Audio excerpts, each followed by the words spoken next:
Salut à tous, aujourd'hui on se retrouve pour analyser notre opportunité quotidienne et c'est un petit peu lié à celle d'hier qui était la parurésie. Donc aujourd'hui on va voir l'anxiété sociale. Alors l'anxiété sociale c'est en fait ça regroupe tout ce qui est parurésie, le peur aussi d'être qu'il y ait trop de monde à côté de nous, peur de se retrouver aussi bloqué dans un ascenseur avec des gens, etc. Enfin ça peut être vraiment tout ça. Donc on va voir ça, donc c'est forcément une niche un peu plus grande, mais on va voir qu'il n'y a pas beaucoup de concurrence non plus. Les apps les plus sérieuses que j'ai vues, elles ont un demi-million de téléchargements. Donc ça c'est l'association du Canada pour l'anxiété, donc forcément c'est non payant, hein, mais on voit que la note est pas terrible. J'ai regardé un petit peu les avis. Bon bah il y a rien en fait, il y a rien. Bon là il dit qu'il y a plante et tout. Enfin c'est juste de la merde quoi. Donc c'est cool. En plus c'est pas terrible. On voit qu'il y a trop de texte, trop de trucs. Enfin ça a l'air d'être vachement chiant, ça donne pas envie. C'est pas super bien fait. Donc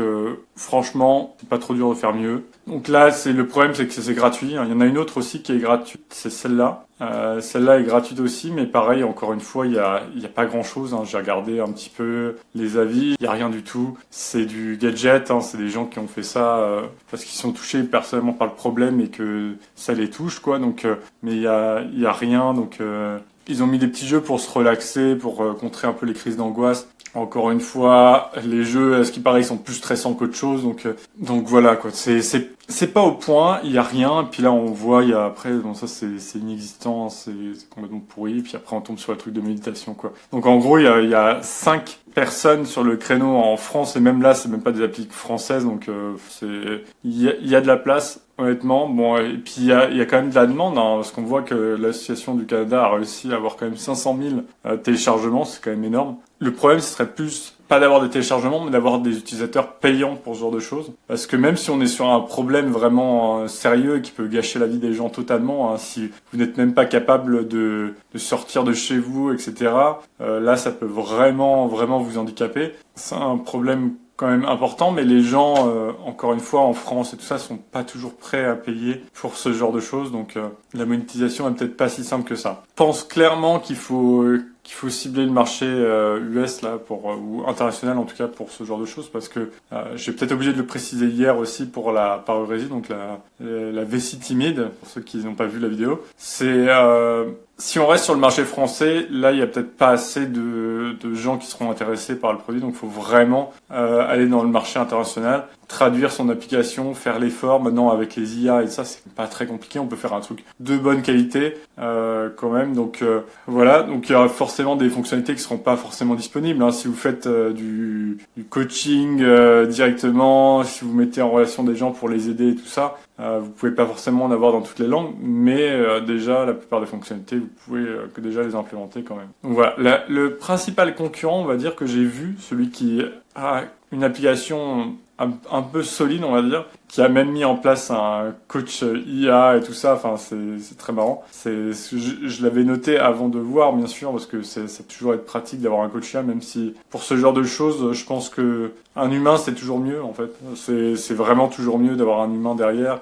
Là, on est sur de l'IA et tout ça, ça commence à être de mieux en mieux, mais les gens ont vraiment envie d'avoir quelqu'un qui les soutienne derrière, c'est vraiment important. Là, on a vraiment l'impression de parler à un robot, donc ça remplacera jamais un humain, enfin en tout cas pour le moment, donc c'est pas encore tout à fait au point, on va dire. Il faudrait par exemple une vidéo IA en même temps, plutôt qu'une juste une petite tête, ça pour vraiment que ça ait vraiment une chance de marcher. Donc là, il y a quelques trucs et tout ça, bon c'est pas trop mal. Moi je trouve les photos un peu flippantes. Ça c'est un peu cliché des trucs d'angoisse et de ça. On met des photos un peu flippantes comme ça et de ça. Ça, je pense que c'est pas quelqu'un qui doit avoir le problème. Je pense qu'il a dû mettre ça parce que je pense que ça doit plus les angoisser plus qu'autre chose. Quand on voit ça, moi ça me fait peur. En tout cas, donc c'est très beau, mais ça fait extrêmement peur. Donc ça donne pas envie d'ouvrir l'application et ça crée peut-être toute cette angoisse. Donc ouais, alors là, du coup, voilà quoi.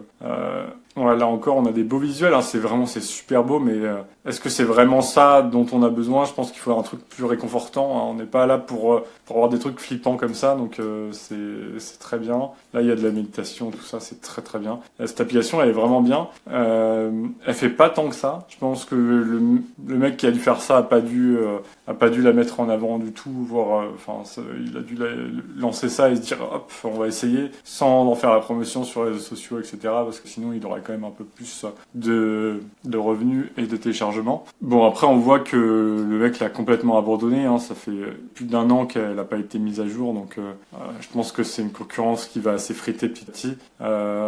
Ça, c'est vraiment le genre de personne qui croit qu'on peut vraiment arriver dans un marché, dans les applications, faire mieux que la concurrence, que là il fait mieux que la concurrence, et tout casser, quoi. Et tout casser et gratter sa part de revenus et de ça. Mais si tu fais pas de pub, si tu fais pas de promotion de tout ça, si tu vas pas, par exemple, dans les groupes liés aux anxiétés sociales, c'est des groupes énormes, hein.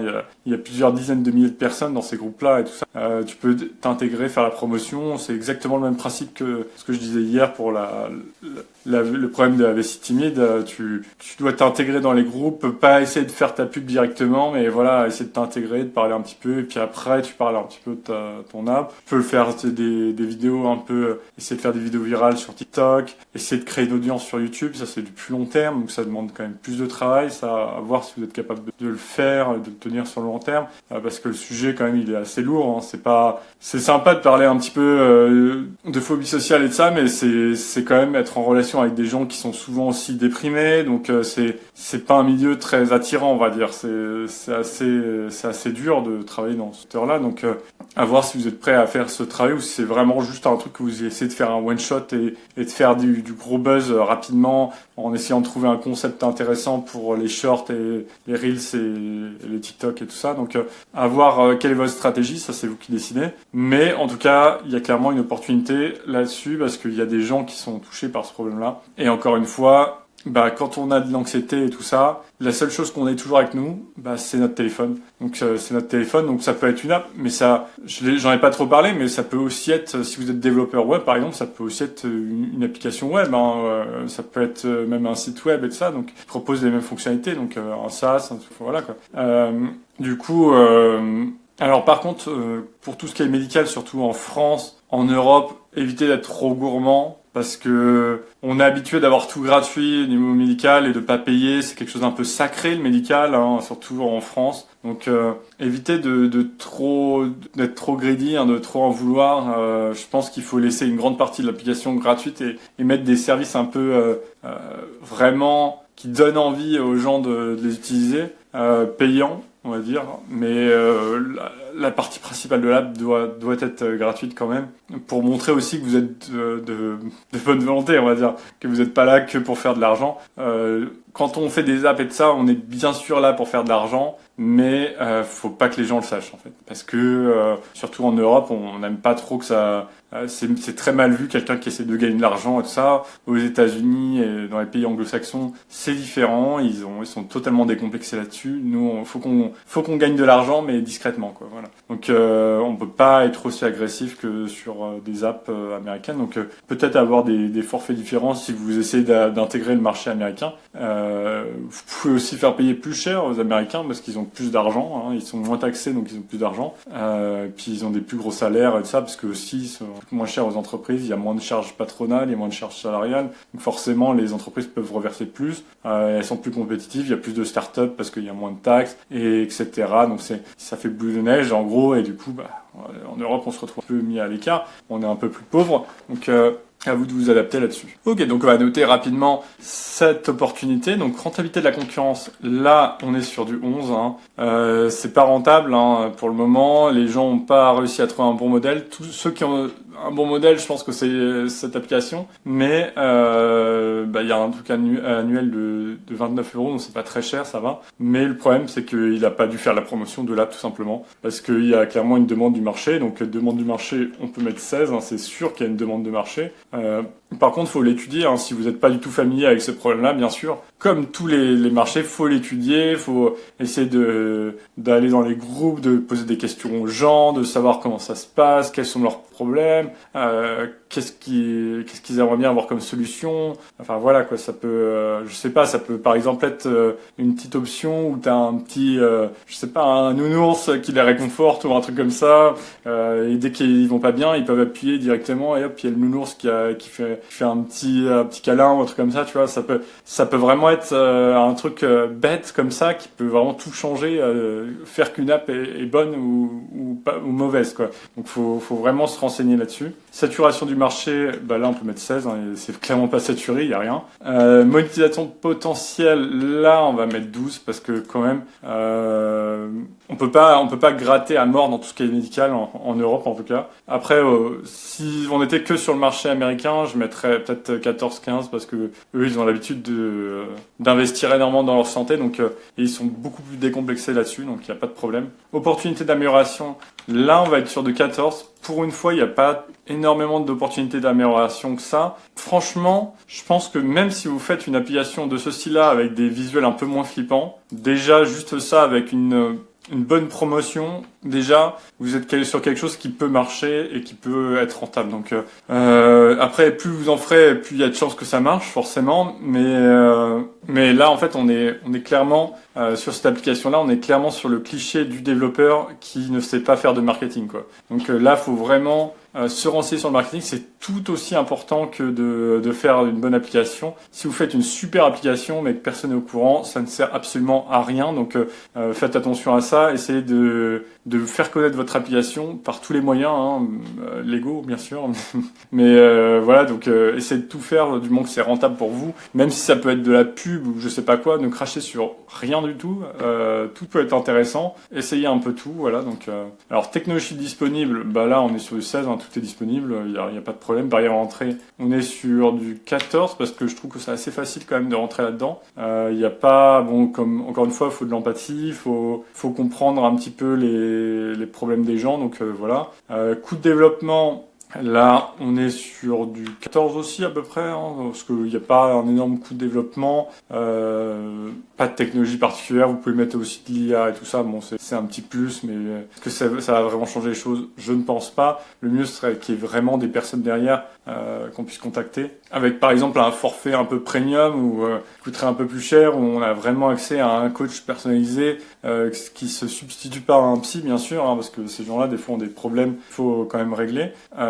Mais quelqu'un par exemple, en tout cas en France, ce serait pas très dur de trouver des gens qui ont fait psycho par exemple et qui trouvent pas de travail quoi, parce que c'est un peu le cliché. Donc des gens qui quand même ont un background en psycho mais qui sont pas des psychiatres par exemple, qui vous coûteraient trop cher. Donc voilà, que vous pouvez potentiellement rémunérer à la tâche, donc à la session et tout ça. Donc à voir, peut-être mettre en place ça dans un second temps, hein. C'est pas normalement le tout plat de l'app, mais bon voilà. Facilité d'acquisition d'utilisateurs, moi je vais mettre 16 parce que je pense que c'est assez facile de faire des vidéos virales sur ce sujet-là. On peut vraiment faire des petites vidéos de 30 secondes où on montre un peu comme l'app qui est super efficace pour permettre de réduire l'anxiété et tout ça, faire ressentir l'anxiété un peu aux viewers et tout ça. Donc ça peut être assez viral. Donc ouais, vous pouvez mettre 50, 100 vidéos comme ça, sans short, tout ça, et vous en aurez peut-être quelques-uns qui vont attirer pas mal d'attention si vous commencez à vous améliorer, parce qu'au début forcément vous ferez de merde si vous n'avez pas l'habitude. C'est tout à fait normal, hein, comme moi mes vidéos actuellement je débute encore, donc elles sont pas exceptionnelles, ça j'en suis bien conscient. Je m'améliore un petit peu à chaque fois, tant mieux. Mais voilà, donc du coup vous pouvez vous améliorer et tout. Alors rétention des utilisateurs, là on peut être sur moi je mettrais du 18 parce que c'est vraiment le genre d'app que quelqu'un peut avoir besoin pendant peut-être 5 ans, 10 ans même. Ça peut vraiment, si quelqu'un a l'habitude et se sent bien avec une app et se dit bah là avec cette app là, si jamais je fais une crise d'angoisse, bah j'ai par exemple mon petit nounours et tout ça, voilà, j'ai l'habitude de ça, j'ai l'habitude de parler avec Thierry qui est aussi la personne qui me réconforte si vraiment j'ai une grosse crise où ça va pas du tout. Voilà, donc bon, faut faire attention aussi d'un point de vue légal, hein, parce que bon, on peut se retrouver avec des gens qui peuvent être vraiment très fragiles psychologiquement, donc ça faut vraiment faire attention quand même à ça. Faut vous renseigner un petit peu, donc voilà. Surtout si l'application commence à avoir pas mal d'utilisateurs, essayer de faire les choses bien, de bien cadrer quand même, parce que tout ce qui est médical et tout ça, faut faire attention quand même, faire attention. Différenciation, innovation, bah là on va être sur du 13. Il n'y a pas il n'y a pas beaucoup besoin d'innover en soi, donc c'est pas très important. Évolutivité, là on va être sur du 15.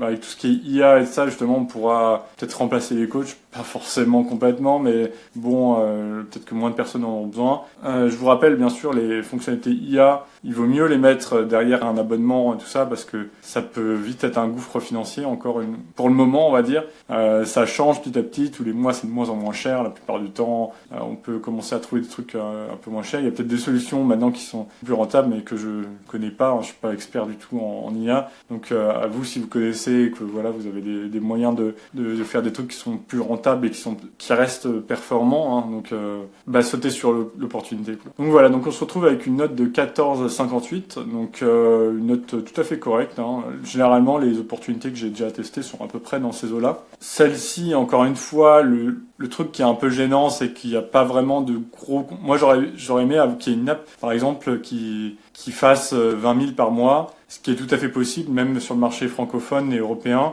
et plutôt on va dire, de prendre des parts de marché à cette app-là, plutôt que de créer un marché, on va dire créer une demande. Enfin, la demande elle existe, mais il faut quand même aller chercher les gens. Il faut quand même faire prendre conscience aux gens qui ont ces problèmes-là, qui peuvent le régler avec votre app. Donc là, ça c'est le travail en fait d'éduquer un peu le client qui peut être un peu pénible parfois. Donc c'est pas aussi facile toujours que d'aller les piquer à la concurrence. Et en plus, la concurrence montre qu'il y a de la rentabilité. Donc là, on n'est pas sûr à 100% qu'il y ait de la rentabilité, même si d'un point de vue logique, vu le nombre de personnes qui sont touchées, vu que le problème est quand même un problème assez important qui leur gâche la vie, je vois pas pourquoi des gens seraient pas prêts à payer quelques euros par mois et tout ça pour se faciliter la vie, pour pouvoir sortir tranquillement sans être trop angoissé, pour pouvoir calmer leur crise d'angoisse, ou pour pouvoir calmer leur crise d'angoisse, etc.